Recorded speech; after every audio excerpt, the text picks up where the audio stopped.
Hello and welcome to this video where I'm going to be showing you how to cut plasterboard and the tools you'll need to do this. The reason I'm making this quick video, is because I've just written an article on this topic, and also I noticed a lot of people recommending power tools for this job and just making it really overcomplicated. I mean, power tools are completely unnecessary. The tools you see on the screen now are basically the only ones you really need. So it's actually a really simple job.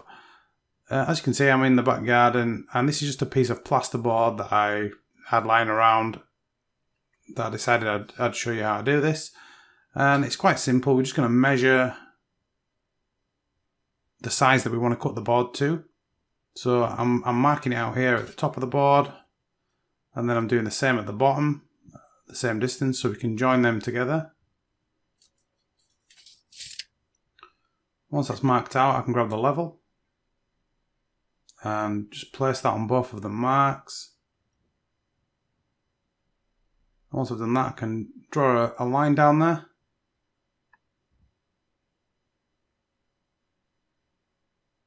And following that, I can grab the Stanley knife, and then we can just check the blades are nice and sharp, and we can just draw the Stanley knife down the side of the level, using the level to keep a nice straight edge. A couple of times.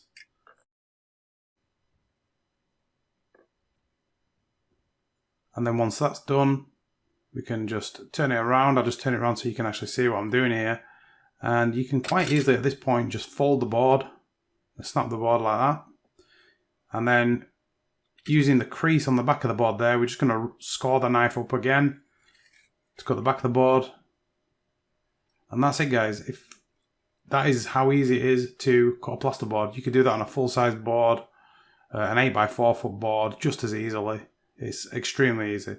So this next part here, I'm going to show you how to cut out for a socket or a light switch. I'm using a pad saw. Again, no power tools required.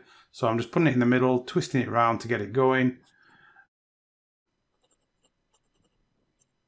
And then we just follow the lines around. We just start cutting around. Now I've speeded this up a tiny bit. My pad saw was a little bit blunt. It's been in the attic for a couple of years. I've not used it for a while.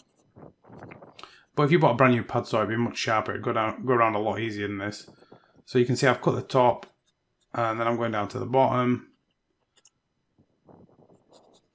I'll just cut along the bottom there.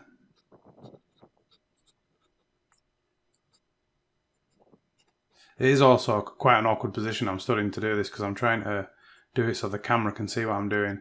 So then up the side, and at this point I decided that I'd just cut the last bit with the Stanley knife. So my Stanley knife was in my pocket.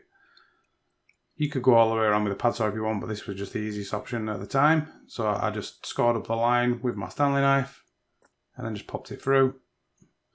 And then just cut it off from the back again, just like we did when we were cutting the length off. And there you go. Nice and easy. Again, no power tools required. And the last little job that we're going to look at now is just shaping,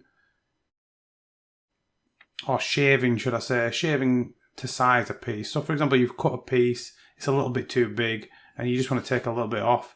We just use a Surform. It's kind of a cross between a small plane and I suppose a cheese grater. It's got like a grater on the bottom. But as you can see, it just nicely takes it off. And it's a great tool just for shortening a board. So there you go, guys. Really, really simple. I hope you found that useful.